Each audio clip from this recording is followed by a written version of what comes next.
Hello बच्चों, let's read this question. So this question says, when does the net forces become zero? Net forces है कि zero के equal कब होते हैं, ठीक है। उस कंडीशंस को क्या बोलते हैं हमें बताना, ठीक है। किस कंडीशन में आपके नेट फोर्सेस क्या होते हैं, आपके जीरो के इक्वल हो गए। तो देखिए बच्चों, इस क्वेश्चन का की कॉन्सेप्ट आप लिख लीजिए। देखिए, जब आपके नेट फोर्स जीरो होते हैं तो उस कंडीशन को हम इक्विलिब्रियम बोलते हैं। क्या बोलते हैं, आपका इक्विलिब्रियम, ठीक है।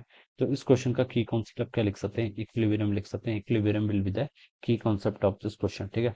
अब देखिए, अगर किसी ऑब्जेक्ट के आप पर नेट फोर्स, ठीक है, क्या हो गया, आपके जीरो के इक्वल हो गए, तब उसे हम क्या बोलते हैं, that is the condition of the equilibrium. इसको मैं लिख लेता हूँ, F nets, all the forces कितने होंगे, आपके नेट फोर्सेस जीरो के इक्वल होंगे। या फिर आप इसको ऐसे भी लिख सकते हैं, समीशन ऑफ एफ आई, ठीक है, समीशन ऑफ एफ आई, ठीक है। इंटीग्रेट कर रहे हैं उसको आई के रिस्पेक्ट में, ठीक है। और टोटल फोर्सेस का समेशन कितना होगा, जीरो के इक्वल होगा। This is again the condition of the equilibrium, ठीक है। इसको देखिए हम ऐसे समझ सकते हैं, मान लीजिए कोई, देखिए जरूर ऑब्जेक्ट आपका रेस्ट पर भी हो सकता है, मूव भी कर सकता है, ठीक है। बट नेट फोर्स जीरो होना चाहिए, ठीक है। ऐसा कुछ नहीं कि ऑब्जेक्ट आपका रेस्ट पर ही होना चाहिए। ऑब्जेक्ट आपका रेस्ट पर भी हो सकता है और मूव भी कर सकता है।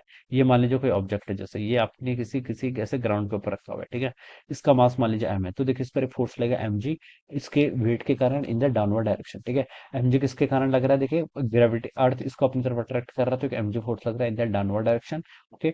अब देखिए, एमजी के कारण इस ब्लॉक की टेंडेंसी है नीचे को, ग्राउंड की तरफ जाने की। लेकिन ग्राउंड इसके मोशन को क्या कर रहा है, कंस्ट्रेंट कर रहा है। इसका मतलब ग्राउंड भी इस ऑब्जेक्ट पर क्या लगा रहा होगा, एक फोर्स लगा रहा होगा इन द अपवर्ड डायरेक्शन, ठीक है।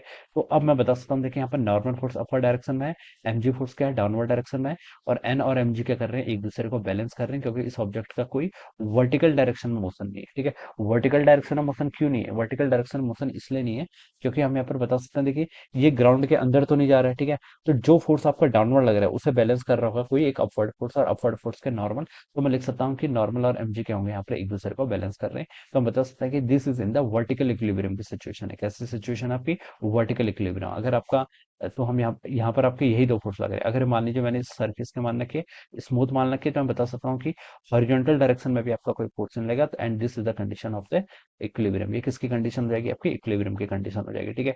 यहाँ पर आपका ऑब्जेक्ट किस पोजीशन पे है, ऑब्जेक्ट यहाँ पर आपका रेस्ट पर था और ये रेस्ट पर ही रहेगा, ठीक है। अब मान लीजिए कोई एक ऐसा आपकी बॉडी है, ठीक है, दिस इज अ बॉडी। ये बॉडी आपका रोल कर रही है विद सम वेलोसिटी वी, ठीक है। किसी रफ सरफेस पर रोल कर रही है, क्या कर रही है, किसी रफ सरफेस पर से आपका मूव कर रही है, ठीक है। अब बच्चों सरफेस क्या लगेगा, इस पर फ्रिक्शन फोर्स लगेगा, क्या लगेगा, फ्रिक्शन फोर्स, ठीक है। कैनेटिक फ्रिक्शन फोर्स लगा रहा है। इसकी कैनेटिक फ्रिक्शन कैसे एक्ट करता है, kinetic friction always act in direction opposite to the direction of the relative motion.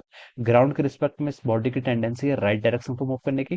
तो इस पर जो ग्राउंड होगा वो फोर्स लगेगा किसमें, लेफ्ट डायरेक्शन में, ठीक है। अब इस काइनेटिक फ्रिक्शन के कारण इस बॉडी की टेंडेंसी है कि ये थोड़ी देर मूव करेगी और ये इसकी वेलोसिटी डिक्रीज होते होते फाइनली रेस्ट हो जाएगी। लेकिन हम देखिए इस पर कोई एक एक्सटर्नल फोर्स लगा रहे हैं, मान लीजिए हम इस पर क्या लगा रहे हैं, एक्सटर्नल फोर्स एफ लगा रहे हैं। अब ये एक्सटर्नल फोर्स एफ और ये जो आपका काइनेटिक फ्रिक्शन है, इन दोनों का मैग्नीट्यूड क्या है, magnitude of the external force F और काइनेटिक फ्रिक्शन, इन दोनों का अगर आपका मैग्नीट्यूड इक्वल होगा, तो मैं बता सकता हूँ कि ये दोनों फोर्सेस क्या करेंगे, एक दूसरे को कैंसिल कर देंगे। या फिर मैं बता सकता हूँ जो आपका नेट फोर्स लग रहा है इस ऑब्जेक्ट पर कितना लग रहा है, देखिए एफ माइनस एफ के लग रहा है, this is the net force. इन दोनों का समेशन कितना होगा, आपका जीरो के इक्वल हो जाएगा, ठीक है।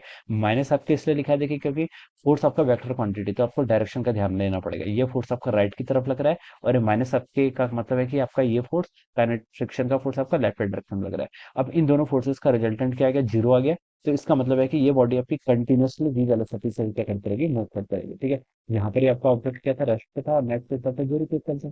जहाँ पर आपका नेट फोर्स जीरो पे इक्वल है और ये वेलोसिटी बॉडी की करेगी आपकी कांस्टेंट वेलोसिटी से मूव करती रहेगी, ठीक है। तो इसका मतलब है कि देखिए नेट फोर्स अगर जीरो है तो इसका मतलब ये नहीं कि बॉडी रेस्ट पे रहेगी, बॉडी आपकी मूव भी कर सकती है, ओके।